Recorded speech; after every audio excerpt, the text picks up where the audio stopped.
My name's Sue Tensfeld, and I work at the SFPUC, and I'm a water service inspector. So I am a subject matter expert, but I work on the water side. And I kind of played a different role than I think a lot of the SMEs, in that I kind of took on a mixture of a Cheryl and a Corey role, in helping facilitate the group and keep us moving along slowly but surely, from coming up with the idea or the subject matter that we would be working on, to developing our curriculum, and then to doing the actual filming. And I think, just to talk a little bit about kind of my background. So I was an art major in college, and my dad worked for the water department, and he was always really disappointed. Like, he was proud because he knew I was good at what I did and I was going to be successful no matter what I did, but he worked in water distribution, and he always told me, you're gonna regret this. You're gonna be poor for the rest of your life, and you're constantly gonna be paying your student loans back, and you're never gonna get ahead. And I was like, you're crazy. I'm gonna be fine. Of course, they thought I was gonna be living somewhere in like Italy and throwing pottery, somewhere in Tuscany. So I was actually in the credential program, getting my secondary teacher credential to teach art in high school. And this was after working with teachers to help integrate art into their science and math curriculum, ironically, long ago. And I was broke, and there was a job opening at the PUC to read water meters. And I was like, great, I'll go to school at night and I'll read water meters during the day. So I took this job and just became really interested in how we deliver water, especially in San Francisco with all the pressure zones and the hills, and the fact that we had meter readers actually punching information into a computer that got uploaded to the billing system that then sent a bill out to customers, and got kind of fascinated, along with asking a lot of questions with the operations and divisions group where I now work, about how we deliver water, how do we maintain pressure within all these pressure zones. And I kind of just started building my skills.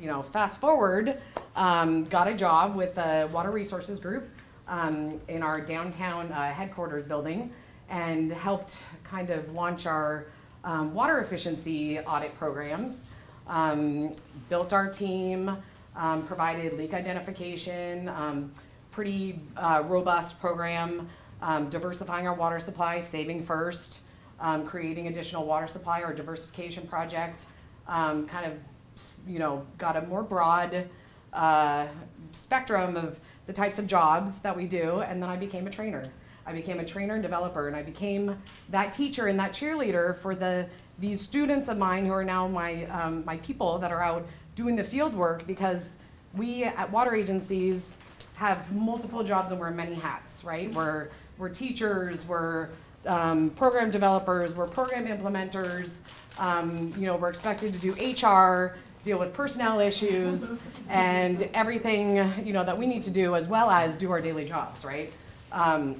So Cheryl had the office right next to me and saw me creating and developing all my own training materials and struggling daily to be the biggest cheerleader for all these workers that I supervised, and kind of dragged me along into the BAYWORK group. And I had this epiphany that there's other people in this world that have the same challenges that I have, and they work at water agencies, and they have no time to deal with personnel issues and develop materials and develop a curriculum, and they're developing these things that they're sharing with the other agencies that we can all kind of use as platforms and to network with each other. And I just completely got sucked in, right? Started going to the workshops, started kind of developing my skills in knowledge transfer, and being able to utilize my dad and all of those guys that are now the baby boomers that are retiring, to transfer their knowledge and bring these young people. I've always been a mentor. I've always been motivated to work with young people and give them the information, the tools that they need to kind of move up into the water and wastewater industries. And BAYWORK helped me to kind of pull that together. So in working with the contextualized learning, I kind of am marrying that background that I have in education with that kind of these new skills that I'm learning in educating people about sharing those ideas, and be able to bring it to fruition, right, in the format of a film. So that's kind of where I came from. In terms of our process, I think the biggest challenge for me personally was that I'm not a wastewater person. So the subject matter, and the folks, the actors, we found the actors first, and then the problems and the creation of the curriculum came second. So I kind of had to adapt and learn a lot about what the instrument technicians do. Is that how I call you? The professionals, the subject matter experts, how they do their jobs, and be able to help them and guide them in creating this script and this narrative that goes along with it. So the lessons that I learned are, be prepared for it to, take 3 times as long as you originally anticipated. Be prepared to rewrite the narrative a few times. I've got really good at using join.me, which is a free, webinar service so that we can share the script, right? Like, I think we all have to remember that educators and professionals, like I said, have 0 time to do any extracurricular anything during the workday. So you have to have support of your management and a good reason why we think this is beneficial to everyone. You got to be able to squeak out, the little amount of time that you have in that workday to get this task done, which means going to your subject matter expert's site, right? So I was always going to the wastewater plant and trying to figure out how to get a meeting room scheduled at your guys' work, and who to get, contact with to get entry and such, and really scheduling meetings and making sure that everybody can attend. So it was, I didn't hear back from you, are you coming to the meeting? I didn't hear back from you, are you gonna be there? Yeah, I'm gonna be there, right? So putting together all those pieces, like being a logistical, like organizers, like a personal assistant. But so we produced our script. We had to scout out our location. Again, operationally, you have to shut things down sometimes because it's too noisy. So you have to be prepared to adjust your environment to fit the needs of the filming and the crew. So we had to shut down a couple of the operations so that we could test what the noise would be like. We still were able to clean that water. We wouldn't have been able to do it during times of heavy flows, obviously. Yeah. On a rainy day, we wouldn't have been able to shut down the treatment plant. But right, like pipes, like, are they interesting to look at? Probably not so much, right? Having that interaction. What I would like to see, I think, in future videos is, kids like animation and, they need something to interact with, and, like little pop-up bubbles, or like I liked in the last video, there was a little bit of humor in there, right? To get people laughing and engaged. I think that's always helpful. And then our stick figures, I kind of appreciate the stick figures with my art background more than I do the little perfect people, but just a little fun. But Corey helped out in doing the script. This helped just in terms of the day of, knowing that we were gonna have to skip scenes, to do all of our filming in one place. So you have to be flexible in order to kind of shift around what your day is gonna look like in the beginning. And then you always have to be ready for what you're never ready for is just going on the fly, right? Bring markers, 11 by 14 paper. If somebody can't remember what they were supposed to say, you gotta be prepared to write some cue cards, right? Because, we're all Hollywood actors, right, Cheryl? But you think you can memorize things, but sometimes when you get on the spot, people choke up. So you just have to be ready to kind of give people a little push. And right, Joe was great. He's really experienced and knew where to put the cue cards so that when our actors were looking at the camera, you couldn't tell really they were reading cue cards. Hello, my name is Steve Ardrey. I'm the field supervisor for the Instrumentation and Controls Department at the Southeast Wastewater Treatment Plant in San Francisco. This display is an overview of our wastewater treatment process here at our plant in San Francisco. The treatment of wastewater is critical for public health as well as the health of the environment. You may not realize it, but I use a lot of chemistry and math in my work here at the Southeast Treatment Plant. Hello, my name is Charles Johnson, and I'm an instrumentation and controls technician here at the Southeast Wastewater Treatment Plant in San Francisco. I'm going to talk with you about how we monitor and control oxygen in our treatment process. Hello, I'm Lolita Wilkins. I'm a wastewater treatment plant operator at the Southeast Treatment Plant in San Francisco. The microorganisms we use in the treatment process require oxygen just as humans do to live. Sewage is low on oxygen, so part of our process is to increase the amount of oxygen in the wastewater that's being processed in the aeration tanks. The display that is shown on the screen is the one that we use to both monitor and control the wastewater treatment process.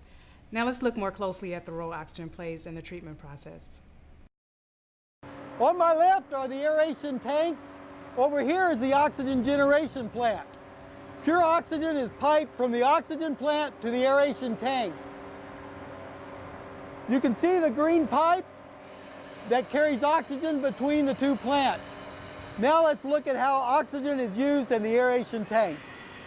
I'm currently standing on top of the aeration tanks. Below me are separate tanks containing thousands of gallons of wastewater. The wastewater is being infused with oxygen from our oxygen generation plant, which allows the microbes in the tanks to digest wastewater more efficiently. Let's think for a minute about the air microbes used at the wastewater plant. In the background is our oxygen generation plant.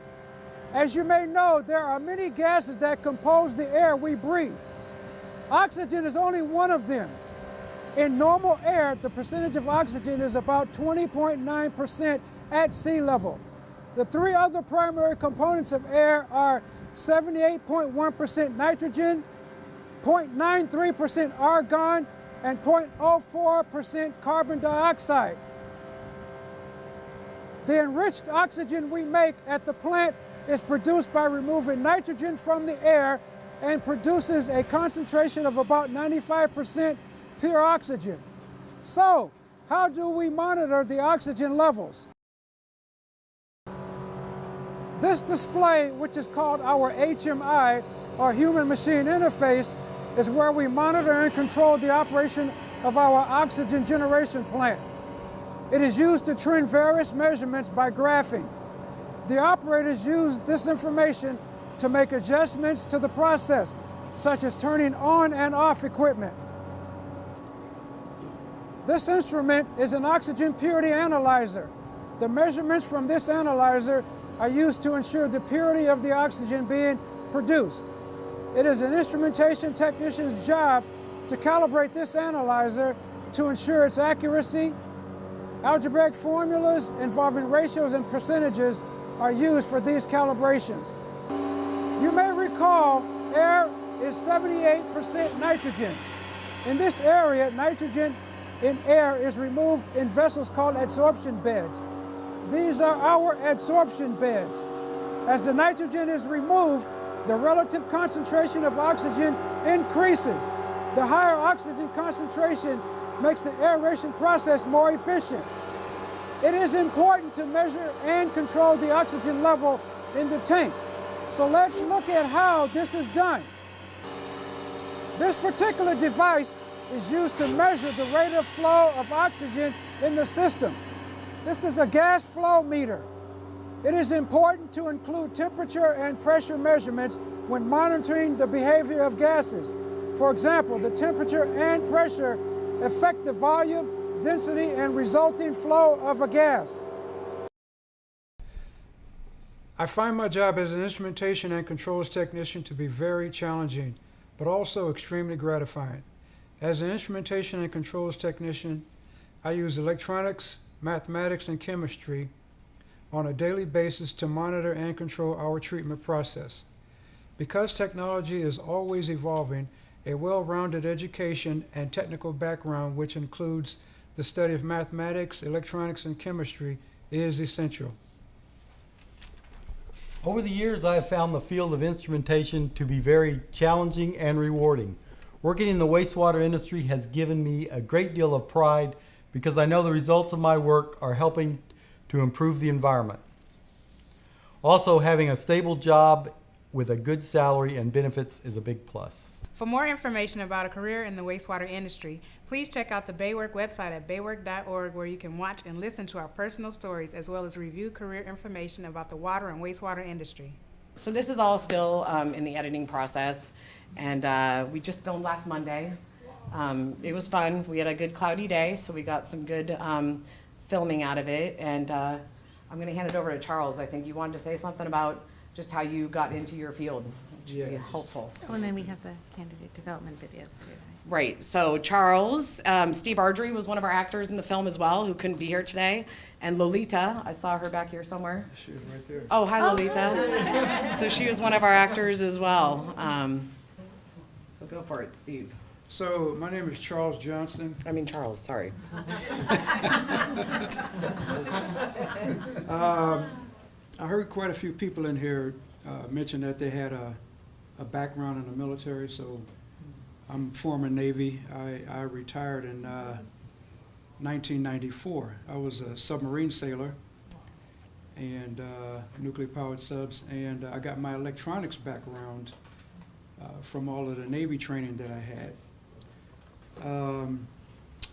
One gentleman got up here and mentioned something about a distillation plant that he was in charge of while he was in the military.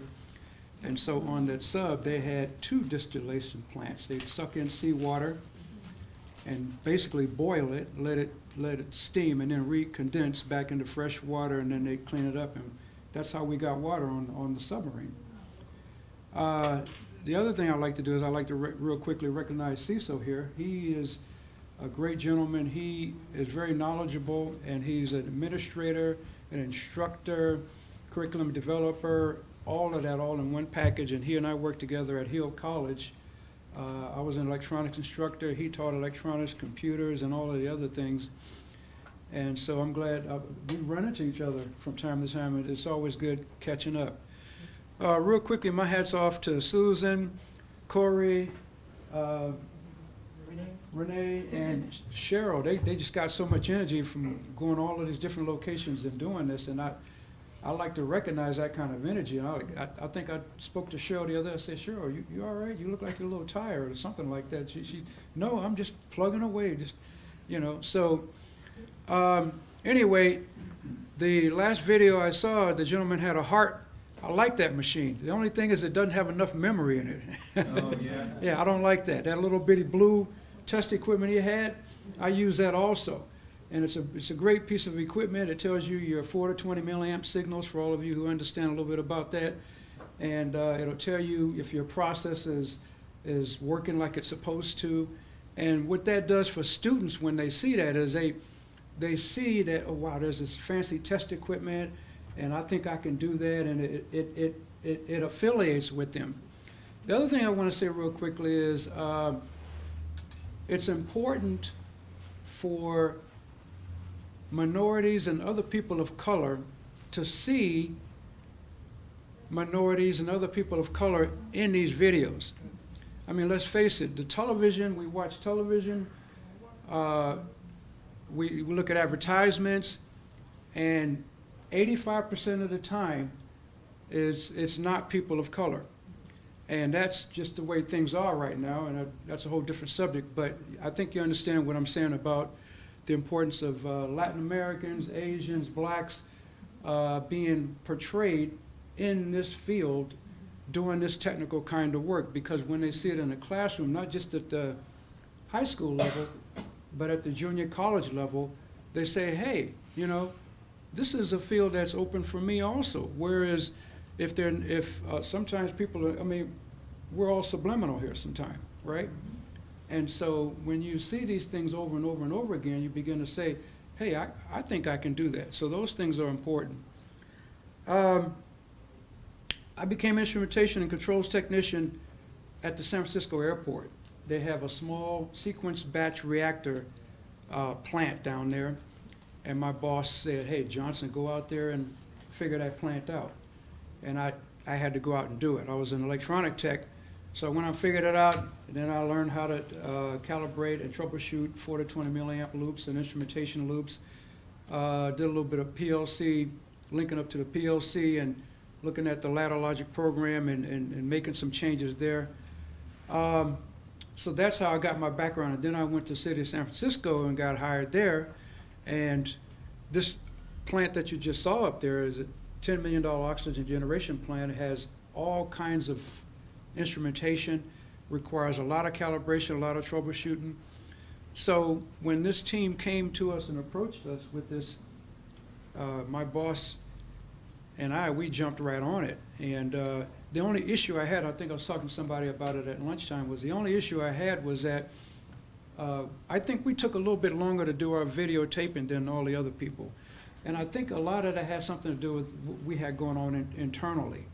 So I want to apologize for that. I think we could have did it a lot faster. Not nothing in the fault of you and your team, but I think it was in-house a little bit. Well, I So also even have the to. timeline, like I the would- length of Well, months. I that was it took? also not able to help with the script at all because I had to get pulled away onto another assignment. Yeah, So yeah. that's usually something that I have a writing background, so it's usually something that I've kind Yeah, of jumped all yeah. over, and I wasn't able to. I just said, "Sorry, guys, I'm going to have to abandon you."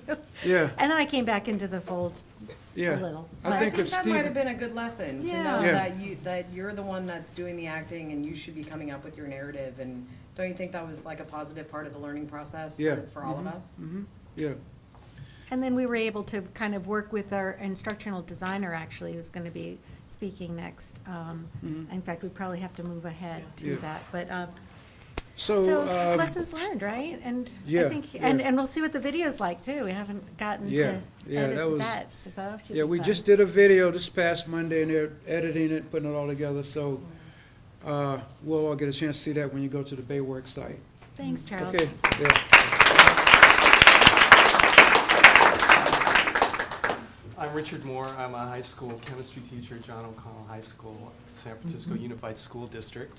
I work in the Environmental Technology Lab. John O'Connell is a historically underperforming high school who's gone through a number of transformations over the year. And the current one is around this integrated lab model, which is, we call it linked learning. So which is basically the same thing. My lab, environmental tech, that basically I designed was around math, electronics, and chemistry. The math component admin would not support, and so we actually have a language arts and English teacher in there, which we've kind of been disappointed about. Part of the lab was summer internships. So actually I mentored, I can't remember now, 10 or so students for a couple years in consecutive years at Southeast Water Treatment Plant, where they would be over there for 3 days a week and then 2 weeks in the classroom with me during the summer. So we've tried to build a real strong partnership with the public utilities and integrate wastewater processes in the chemistry curriculum. Why I wanted to participate, it's been kind of interesting listening to some of the talk. I started at John O'Connell because I wanted to build a biotech program and aligned with City College's biomanufacturing certification. Things, the voc ed pendulum kind of fell apart, but it seems like it's coming back a little bit now with a lot of support from CTE that has helped us build this integrated lab model. So I'm into the voc ed. I'm really a strong supporter of it, and we're trying to build that at John O'Connell. I was asked to come on board to develop some curriculums to support the video that they produced at Southeast Plant. It was a very fun process working with the professionals, and I love going over there. The passion of the workers at the treatment plant is just palatable. It's really impressive.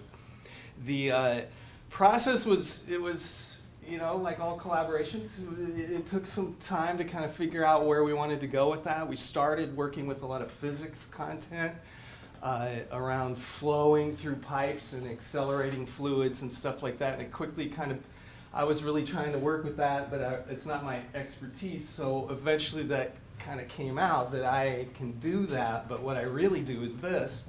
And Charles was really kind of instrumental in this, in inspiring, if you will, this curriculum package, which was his talking about what, air and the importance of air in general, and how naive most people are about this complex mixture in front of us. So the materials that I presented, there's a teacher sheet that I've integrated the next generation science standards on. It's supported, as you'll see here, by a simple lab activity. We run it takes on all these different names. It's so funny. The warm-up, then we follow kind of the Lorraine Monroe model of the do now, which is a 3 to 4 minute quantifiable hands-on activity that's very activating schema. And now at O'Connell, we're calling it the jump start. It's just, I don't know. It's just, what an industry. Education is quite an industry. The warm-up is really a quick true false about this complex mixture we call air. The centerpiece of the curriculum, if you will, is the composition of air. And part of it, and again, Charles was really, I don't know, man, he really made an impression on me talking about, the periodic table and the symbols of the elements and what all, kind of really starting at this basic point. And so I developed a table that listed the components of air. There's some data that they got from the percent composition of air. I think I have that here. Oh, do I? This, Sorry, I'm jumping all around. No but worries. I thought I had it. The solution sheet? that looks like the solution sheet. The vocabulary rating sheet, we do a lot of front loading of vocabulary development before I would even really get into this lesson. After the warm-up activity that you're calling, I would probably talk about words. I have a lot of language learners and recently reclassified language learners, and we really need to, so I filled in some of the words from the lesson, but that's a very flexible piece. And then finally, checking for understanding at the end. So there's there's the big piece of it is this handout that has students go through the composition of air, analyze some data. There's a piece of it that you're not seeing up there that has them take that data and with Excel making a pie chart and putting it into the handout. And then there's data that they use to graph. And the data is about temperature and the composition of the atmosphere. So it's embedded. It's trying to bring in this new generation of science standards and contextualize the chemistry class with kind of this broader context of the Earth. It's designed to be a beginning lesson into the study of gases, which I remember when we first talked, I said, I tell him, Charles was like, well, don't you talk about what air is? And I said, well, yeah, that takes like, maybe 5 minutes. I tell him what's in air, and he's like, no. Oh, wait a minute. I mean, air it's something you really need to kind of give some respect to. And so I broadened and tried to grow in that area, and that's what this kind of lesson plan reflects. So thank you for your consideration.